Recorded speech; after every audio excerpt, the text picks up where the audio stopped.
रसूलुल्लाह सल्लल्लाहु अलैहि वसल्लम ने फरमाया, और ये रिवायत है सैयदना अब्दुल्लाह इब्न उमर रज़ियल्लाहु तआला अन्हु से, सहीहुल जामे 7978, रसूलुल्लाह सल्लल्लाहु अलैहि वसल्लम ने फरमाया, लम तज़हरिल फ़ाहिशतु फ़ी क़ौमिन क़त, जिस कौम के अंदर फहाशी आम हो जाए, हत्ता युअलिनु बिहा, इलानिया तौर पे फहाशी आ जाए, इल्ला फशा फ़ीहिमुत ताऊन वल औजा, उस कौम के अंदर ताऊन की बीमारी और इस तरह की भूख आम हो जाती है जो उससे पहले किसी कौम को नहीं आई थी।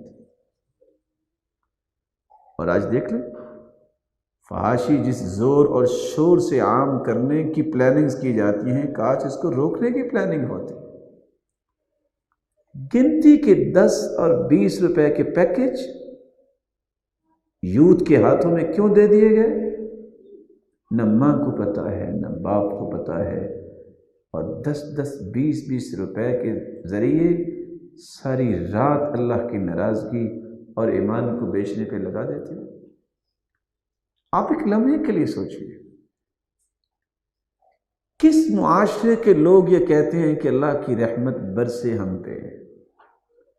मदीने में सहाबी अपनी अहलिया को लेके जरगर की दुकान पे पहुंचे और उनको अलग बिठा दिया। यहूदी ये मुसलमान का सबसे बड़ा दुश्मन है, क्योंकि कुरान ने कह दिया है। एक अलग बात है कि ये बात सुन के आपको थोड़ी सी परेशानी तो होगी कि आज कितनी ज़ुबानें बोलती हैं और सुनने वाले भी चुप कर जाते हैं कि यहूदी तो हमारे बड़े खैर ख़्वाह हैं, उनके साथ हमारा को पैचअप होना चाहिए। यहूदी सबसे बड़ा दुश्मन है। लतजिदन्न अशद्दन्नासी अदावतन लिल्लज़ीना आमनुल यहूद, मोमिनों का सबसे बड़ा दुश्मन यहूदी है।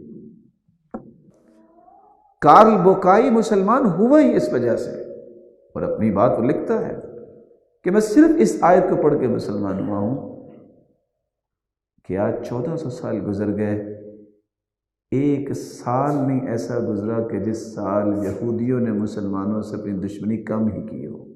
इसका मतलब है ये कुरान सच्चा है, मुसलमान हो गया। रसूल अकरम सल्लल्लाहु अलैहि वसल्लम ने ये स्टेटमेंट दे दी है, उस कौम के अंदर, जिस कौम के अंदर फहाशी आम हो जाएगी, उस कौम के अंदर ताउन की बीमारी आएगी। और ताउन की बीमारी क्या होती है? शायद आप में से कुछ अहबाब जानते हो, इंसान की गर्दन और इंसान के बाजू बगल में वो मामूली सा एक उभार होता है, नतीजतन चंद ही दिनों में वो इंसान एक्सपायर हो जाता है। और आज तक कैंसर डायग्नोज क्यों नहीं हो सका? ये आए दिन खतरनाक जो है वो सूरत हाल क्यों बनती जा रही है? कैसी कैसी बीमारियां आ रही हैं जो कभी आपने बचपन में सुनी थी, जो कभी आपने अपने आबाओ अजदाद की ज़ुबानों पे सुनी थी कि ये भी बीमारी हो सकती है। उस कौम के अंदर, जिस कौम के अंदर फहाशी आम हो जाए, वहाँ अल्लाह ताला के अज़ाब ऐसे ही आते हैं। और आज समझ से बाहर है। कुरान की आयत सिर्फ इतनी है, इन्नल्लज़ीना युहिब्बूना अन तशीअल फ़ाहिशतु फ़िल्लज़ीना आमनू, वो लोग जो सिर्फ पसंद करते हैं, फहाशी करते नहीं हैं, पसंद करते हैं कि मोमिनों में फहाशी फैले। कुरान ने आगे क्या हुक्म दिया है, क्या खबर दी है? लहुम अज़ाबुन फिद दुनिया, दुनिया में भी अज़ाब है और आखिरत में ज़िल्लत है। बीइंग अ मुस्लिम, एक इंसान को शर्म और हया करनी चाहिए कि वो शख्स इस्लाम का दावेदार भी हो, और अल्लाह ताला का ये फ़ैसला है कि इस्लामी अक़दार को फ़रोग़ देने की ज़िम्मेदारी भी हो उस पर, कि मैंने इस وطن عزیز کے اندر اسلام کی ان بنیادوں کو مضبوط کرنا ہے جس پہ قومیں عروج پاتی ہیں۔ آج وہی اگر کہے کہ فحاشی کے اتنے اڈے اور اتنے ارب روپے لگا کے انسان کھولے گا، آپ کیا خیر کی توقع کر سکتے ہیں؟ یہودی شرارتی، حاسد، دشمن، یہ تین فیصلے شریعت کے ہیں۔ یہودی مسلمان کا دشمن بھی ہے، حسد بھی کرتا ہے اور شرارتی بھی ہے۔ وہ صحابیہ بیٹھی تھی، اس نے صرف اوپر والی چادر اور نچلی چادر کو گرا دے دی۔ جب صحابیہ اٹھی، نتیجہ کیا نکلا؟ جب اوپر والی چادر اور نچلی چادر کو باندھا ہوا تھا، اور اس کو بیچاری بھولی والی، اس کو تو نہیں پتا۔ صحابی کو جب یہ پتا چلا کہ جب اٹھی ہے تو آپ سوچ سکتے ہیں کیا ہوگا۔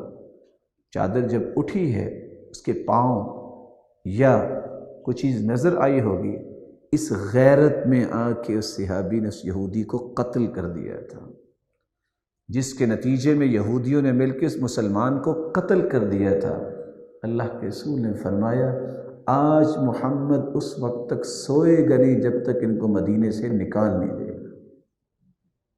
کس غیرت کی بات آج مسلمان کرتا ہے، کس چیز کے دعوے کرتا ہے؟ موٹر سائیکل جو ہے بیچنا ہو تو وہاں ایڈورٹائزنگ کے لیے عورت، گھریلو استعمال کی چیز، بازار کے استعمال کی چیز، مردوں کے استعمال کی چیز، ہر چیز میں ایڈورٹائزنگ کے لیے عورت۔ سبب کیا ہے؟ یہ وہ سبب ہے جس کا حدیث نے تذکرہ کر دیا ہے۔